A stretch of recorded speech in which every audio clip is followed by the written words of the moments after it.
Hi, it's Alexis. And Christian from Tiny House Expedition. And we built our tiny house way back in 2014. With the help of friends and family, over 9 months of ups and downs and trial and error, it was all worth it in the end. We built a cozy custom home of our own that led us to an adventure of a lifetime. And now we're working on a shuttle bus conversion. In our DIY Tiny Home Build Stories series, we hope to inspire and empower you to take on your own build by yourself or with help. I needed help. I definitely needed help.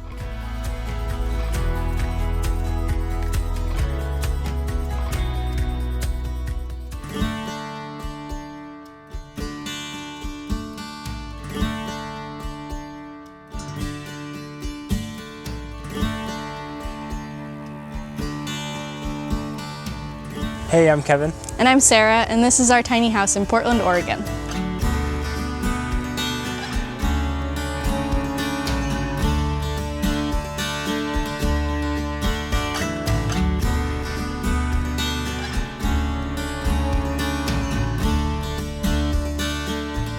Big part of this process for us was learning how to do it. We had some experience with building certain things, but the idea of knowing, yes, I can build a house was a big part of the reason we decided to do it ourselves as opposed to just hire somebody to build it for us. Yeah, and a feeling of that we had a hand in every piece of it. We can say that we've touched every aspect of this house. We know it intimately.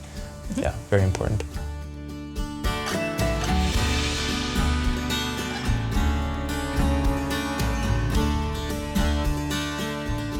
The build took about 1 year and 9 months in total.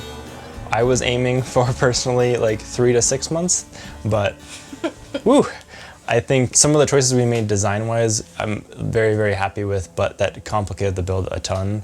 The roof line is a great example. There's just a lot of different pitches and interactions going on, and neither of us had framing experience, so we gave it our best effort with some of the build drawings, but when it came time to figuring out the roof and everything, we had to work with a framer to kind of like unblock us and keep us moving and show us the techniques for getting it done efficiently.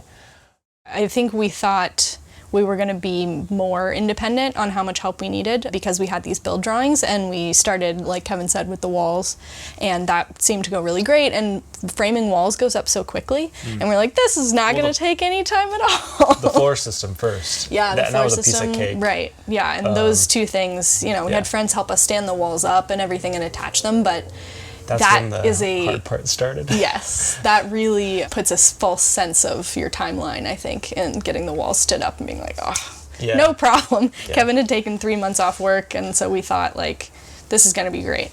And then it just gets a lot more complicated from there. Yeah, and we ended up asking for so much help from so many different people and got such incredible support from, like, friends and family and from people in the tiny house community in Portland.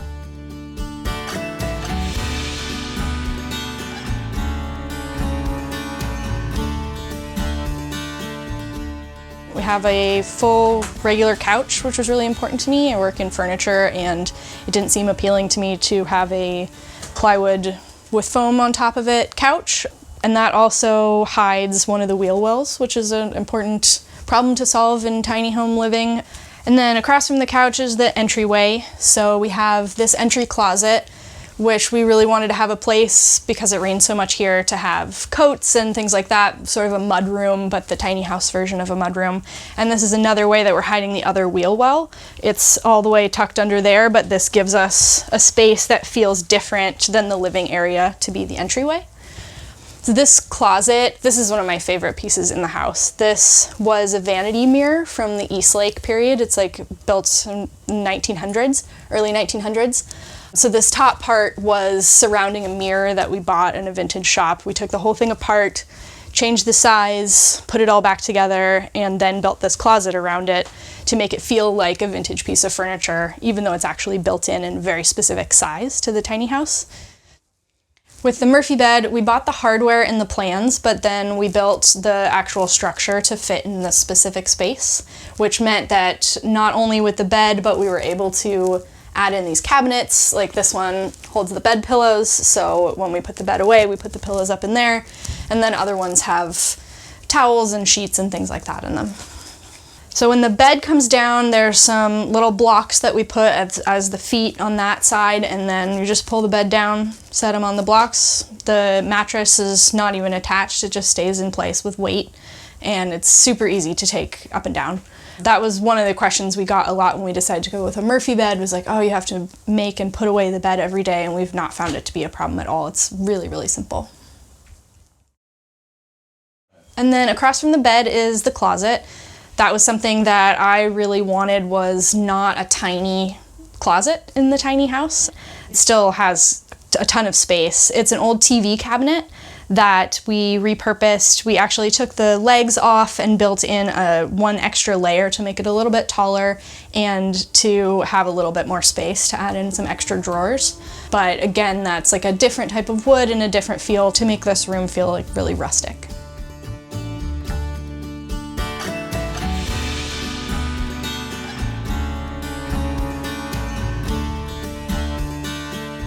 We went into the build wanting to use as much reclaimed and resourced materials as we could.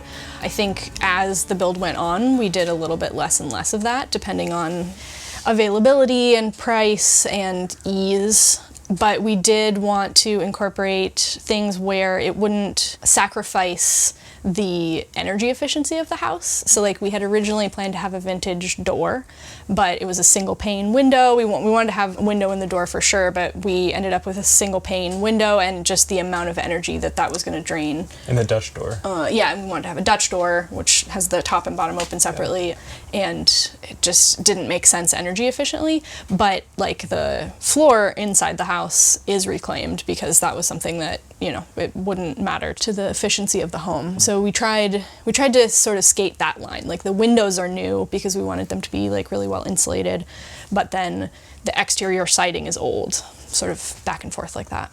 So yeah, we find Portland to be a really good place to get reclaimed materials, because there's laws that if a building is old enough, you can't just have it torn down, you have to have it deconstructed. So there are deconstruction companies in town where you can buy parts of old buildings. Reclaimed material. Yeah. And really like beautiful old lumber that of quality that you can't get anymore. So we have certain things in the house that are like really beautiful old hand-hewn beams or things like that was really great to be in Portland to find those. There was also this trade-off with those kinds of materials where we really wanted to use reclaimed stuff, but when it came time to it, do we stop the build and spend a week or 2 weeks or whatever finding the right thing that is reclaimed, or do we just go to the hardware store and get it? So there was a lot of stuff where we just kind of like made those compromises. Yeah, and often using reclaimed ends up being more expensive. You'd think that it isn't. And both in time and money. Yes, definitely. Because especially with the deconstruction companies, somebody has to go into a building, take things out, get them cleaned up, and then you buy them, so the materials end up being more expensive.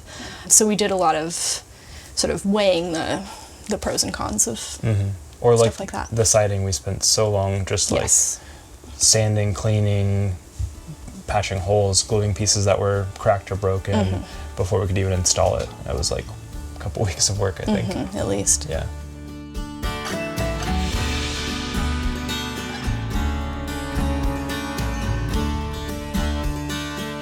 I think that was the hardest part about the whole build, was like not knowing what we didn't know and not knowing how much time to put into individual like details or parts of the build. Like, do we need to spend all day making sure this like joint is right in the framing? Probably not, because it's all going to get covered up anyway. All those little things add up. Spending way too much time on details that turned out to not matter, or spending not enough time on details that turned out to we wish we had spent more time on. Or that undoing things a couple of times. Yeah, because we got them wrong the first time. Yeah.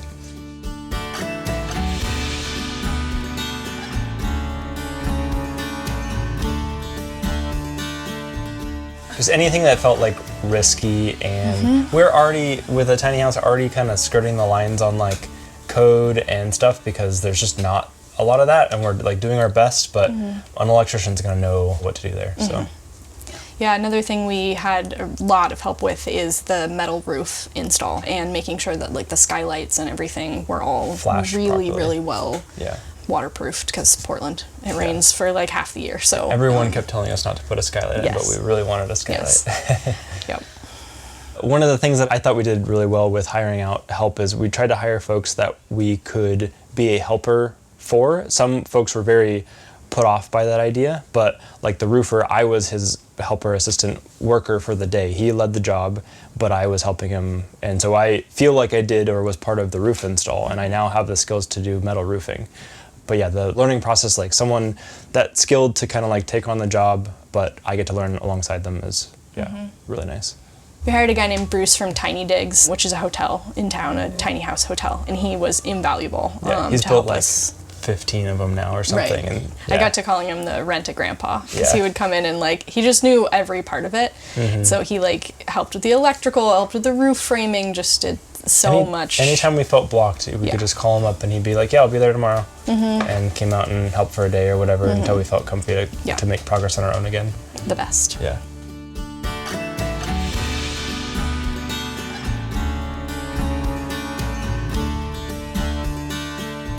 I think the biggest advice I give folks that are wanting to build something is do as much planning as you can do, as you can tolerate. I think we kind of like were really excited and got into the process pretty quickly, and we wanted, I don't know, I was feeling a sense of urgency, also trying to arrange time off work and stuff, that I think if we spent more time on planning and planning all the details, we would have spent less time in the midst of the build, like blocked on a decision, have to like take a couple steps back, think through some stuff. There's a lot of stuff in the building of a tiny house that are interlinked, like the lights in the bathroom, for example. Like you need to know where your vanity is going to be before you can choose where your lights are going to be, and that's going to impact where your framing is going to be, and all these other things that kind of like collectively need to be known ahead of time.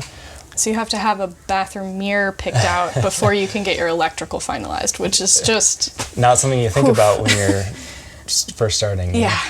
That's why we have so many plugs in this house, because we just kept being like, well, maybe here, maybe there, And some maybe of the both. plugs are wrong because like we didn't do enough planning, therefore this was going to be 6 inches shorter, but we extended it. And And the plug was already there, and Yep. what are you going to do? Yep.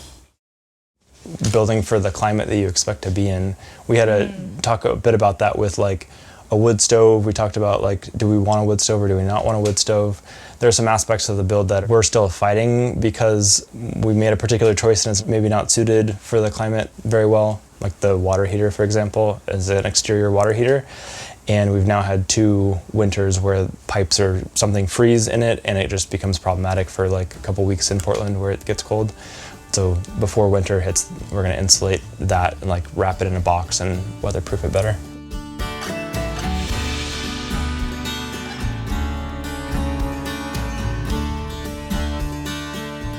Design-wise, I would say some advice that I would have is to pick a sort of cohesive look for the whole inside of the house. Because it's basically one room, or like usually like one room and a bathroom, and you can see every corner of the house from anywhere that you stand, I think it's really important for it to feel cohesive and not like you're trying to do too many different looks or themes in such a small space. So we were very diligent about picking like there's certain colors we're just not going to have in the house at all, or there's like certain themes and visual ideas that we're going to have and try to stick to, and I think that that really helps with the way that the whole house feels very cohesive to me. My style especially is clutter. Like I like that there's a lot going on in this house, but I don't think that it feels crowded, and I think that that has a lot to do with picking certain motifs and certain design decisions that you like really stick to. Consider a 10-foot wide, because it really, really helps with a sense of space, and consider a Murphy bed over a loft. That wasn't a popular option, I think. I think maybe one of dozens of tiny house videos we watched had a Murphy bed in them. Most people would just default to loft. And it was a lot of trying to iterate through the loft concept before we just ruled it out as like, this isn't going to work. Let's try a Murphy bed, and then things just started to click as far as like making use of the space. I think it's a more popular idea now, but I think 4 years ago it wasn't. There weren't as many people doing Murphy beds. Yeah, I really think it's a great choice, because you can just put the bedroom away.